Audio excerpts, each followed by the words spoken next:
அனைவருக்கும் வணக்கம். நான் உங்கள் ஜோதிடர் ரவிச்சந்திரன், திருச்சி மேட்டுப்பாளையத்திலிருந்து. இந்த பதிவில் என்ன பார்க்க போகிறோம் அப்படின்னு பார்த்தீங்க அப்படின்னா, நவகிரகங்களில் முதன்மை சுபகிரகம் சொல்லக்கூடிய குரு பகவான் எப்போது அதிக நன்மை தருவார் அப்படிங்கிற ஒரு டாபிக் பற்றி தான் பேச போகிறோம். சரி, குரு பகவான் ஏன் சுபகிரகம் என்று சொல்லப்படுறாங்க அப்படின்னு பார்த்தீங்க அப்படின்னா, குரு பகவான் பார்த்தீங்கன்னா சூரிய அந்த சுற்றுவட்ட பாதையில் முதல்ல புதன், அதுக்கப்புறம் சுக்கிரன், அதன் பிறகு பூமி, பூமிக்கு துணைக்கோளாக சந்திரன், அதன் பிறகு வெளிவட்ட பாதையில் செவ்வாய், அதுக்கப்புறம் பார்த்தீங்கன்னா நம்மளுடைய சனி பகவான், செவ்வாய்க்கு அப்புறம் குரு பகவான், அதுக்கப்புறம் நம்மளுடைய சனி பகவான் இருக்காங்க. நல்லா பார்த்துங்க. அவ்வளவு தொலைவில் இருக்கக்கூடிய குரு பகவான் பூமிக்கு வேகமாக தன்னுடைய ஒளியை சூரியனுக்கிட்ட இருந்து வாங்குற அத்தனை ஒளியுமே வேகமாக பூமிக்கு அவர் கொடுக்கறதுனால தான் அவர் அதிக சுபர் இடத்துல நம்பர் 1 இருக்கிறார்.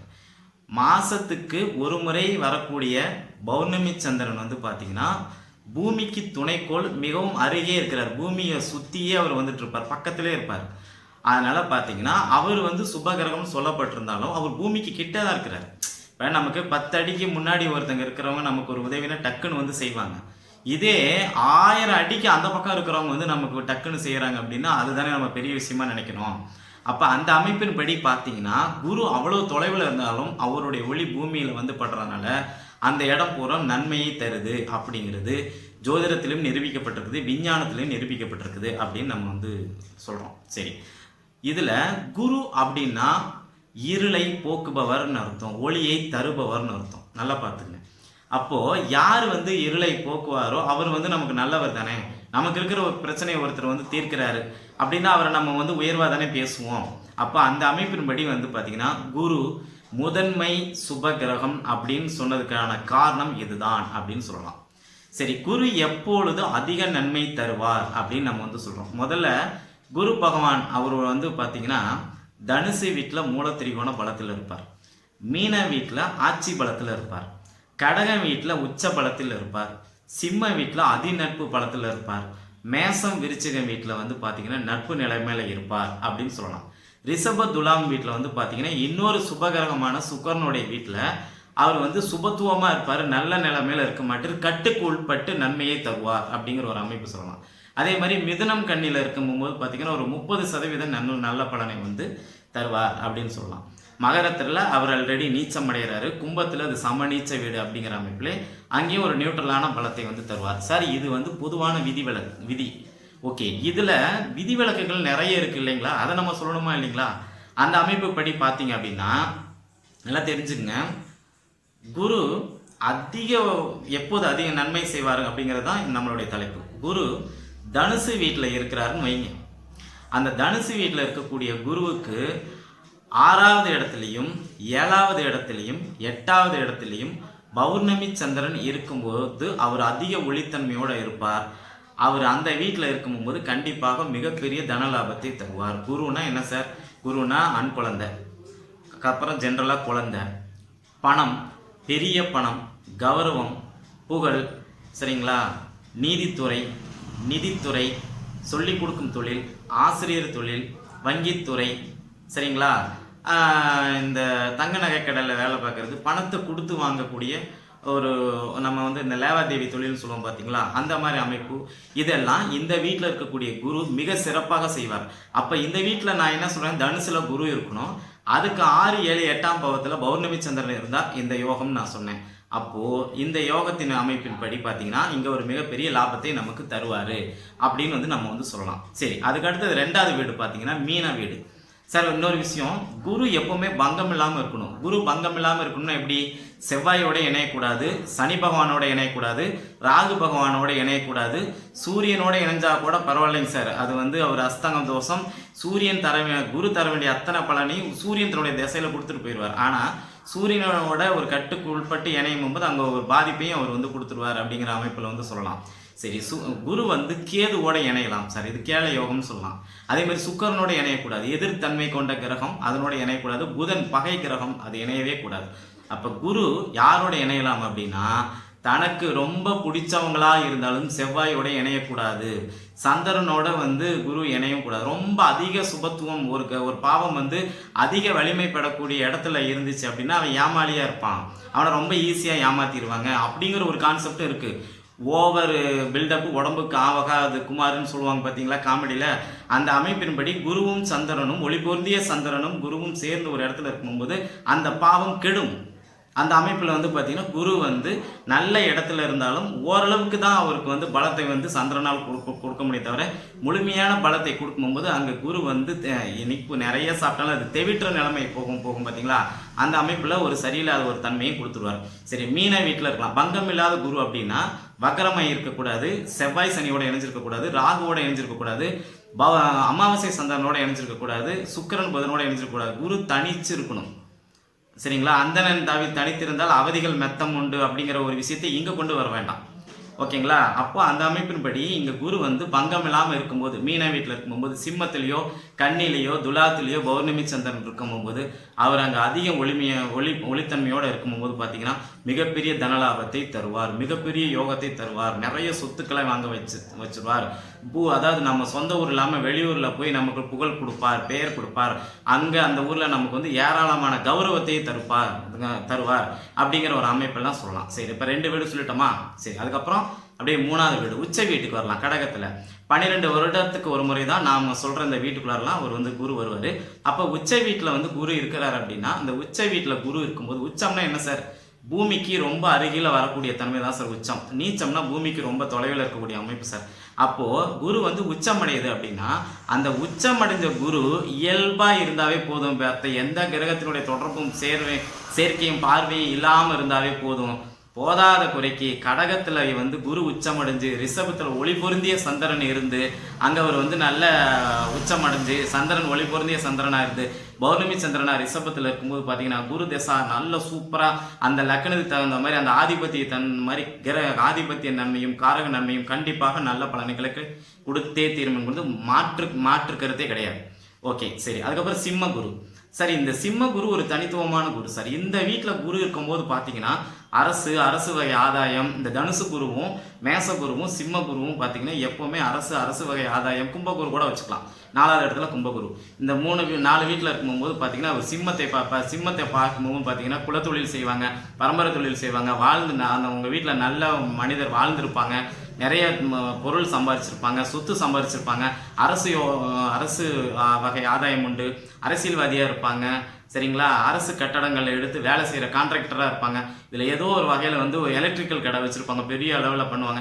இதில் ஏதாச்சும் ஒரு அமைப்பு வந்து சிம்மத்தில் குரு இருக்கும்போது கண்டிப்பாக நடக்கும், அல்லது அவங்க சொத்து வந்து ஒரு நல்ல ஒரு வெயிட்டான இடத்துக்கு பக்கத்தில் இருக்கும் அப்படிங்கிற அமைப்பு எல்லாமே சொல்லலாம் அப்படிங்கிற ஒரு விஷயம். சரி, சிம்ம குருவை முடிச்சாச்சு. அதுக்கப்புறம் வந்து நம்ம எந்த வீட்டுக்கு போகிறோம்னா மேச வீட்டுக்கு போவோம். இப்போ மேச வீட்டுக்கு இருக்கும்போது நம்மளுடைய சிம்மத்தை வந்து அவர் 5ஆம் பார்வையாக பார்ப்பார். இப்போ மேச வீட்டில் இருந்து அவருக்கு வீடு கொடுத்த செவ்வாய் போய் மகரத்தில் உச்சமடையுதுன்னு வைங்களேன், சூப்பர் அபாரமான யோகம். நிலபுலத்தில் ஏகப்பட்ட நிலச்சுவா, அதாவது என்ன சொல்கிறதுனா பெரிய ஜமீன்தார் மிராஸ்தார் அப்படின்லாம் சொல்லுவாங்க. இதெல்லாம் பழைய வார்த்தை, இந்த மிராஸ்தாருங்கிற வார்த்தைலாம். அப்போது பெரிய நிலக்கிழார் அப்படின்னு சொல்லலாம். நிறைய நிலத்தை கொடுத்துருவார், நிறைய நம்மளுடைய உறவுகளை கொடுத்து நிறைய தானத்தை கொடுத்துருவார். அந்த நிலத்தால் ஏகப்பட்ட வருமானத்தை வந்து கொடுத்துருவார். மண்ணுக்கு கீழே விவசாயம் பண்ணக்கூடிய அத்தனை விஷயமும் நல்ல ஒரு யோகத்தை வந்து கொடுத்துருவார். இங்கே மேசத்தில் இருக்கும்போது அதில் ஒரு பெரும்பானம் கொடுத்துருவார். இப்போ அந்த மேற்கு மாவட்டத்துங்கள்லாம் பார்த்திங்கன்னா மஞ்சள் போட்டு நிறைய பணம் சம்பாதிக்கிறாங்க பார்த்தீங்களா. இவங்களுக்கு மேசத்தில் குரு இருந்தால் மிகப்பெரிய நன்மை. மேசத்தில் குரு இருக்கிற நிறைய பேருடைய ஜாதகம் பார்த்துருக்கேன், அவங்களுடைய அமைப்புலாம் எப்படி இருக்குது, இது ஒரு சிறப்பான அமைப்பு தான் அப்படின்னு நான் வந்து சொல்லலாம். சரி, அப்படியே விருச்சிக வீட்டுக்கு வந்துடலாம். இப்போ விருச்சிக வீட்டில் குரு இருக்கும்போது என்ன பண்ணுறாரு அப்படின்னா, விருச்சிகம் அவருக்கு ரொம்ப பிடிச்ச வீடு, நட்பு வீடு. அந்த வீட்டில் இருக்கும்போது எல்ஐசி ஏஜென்ட்டு இந்த மரணம், அதுக்கு மரணத்திற்கு பிறகு வரக்கூடிய எல்ஐசி, இந்த காப்பீட்டு நிறுவனங்களில் வேலை செய்கிறது, ஷேர் மார்க்கெட்டில் கொண்டு போய் விட்டு ஒரு மிகப்பெரிய தனத்தை கொண்டு வந்து விட்டுறது, இதெல்லாமே இந்த விருச்சிக வீட்டில் குரு இருக்கும்போது மறுபடியும் அதே செவ்வாய் போய் அங்கே உச்சமடையுதுன்னு வைங்களேன்.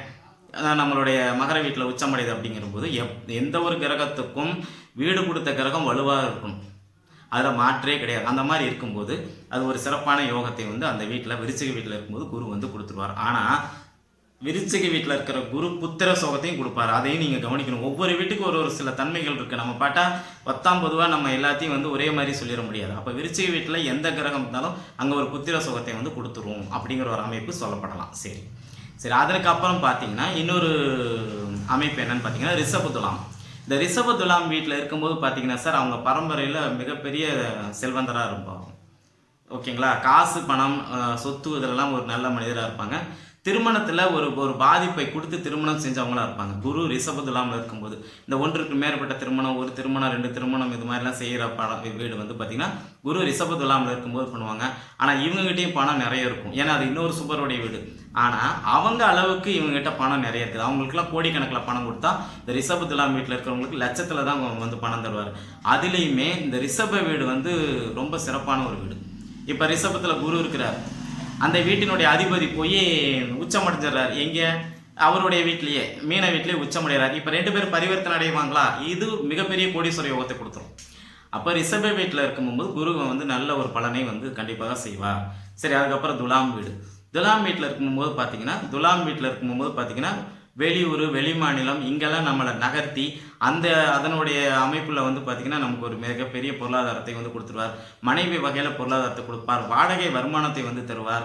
சரிங்களா, அந்த ஆடை அணிகலன்கள்லாம், ஆடை இல்லை சார், அணிகலன்கள்லாம் நம்ம வாங்கி அதன் மூலியம் நம்ம வந்து வீட்டில் தங்கம் சேர்த்து வைக்கக்கூடிய ஒரு அமைப்பு, தங்க நகைக்கடையோட தொடர்பு கொண்ட அமைப்பு, வீட்டில் தராசு வச்சுருக்கக்கூடிய அமைப்பு, இந்த அமைப்பை எல்லாமே வந்து பார்த்திங்கன்னா செஞ்சுருவார். அப்போ துலாமில் இருக்கக்கூடிய குரு கூட அப்படி ஒன்றும் பெரிதாக கெடுதல் செய்ய மாட்டார் அப்படின்னு வந்து சொல்லலாம்.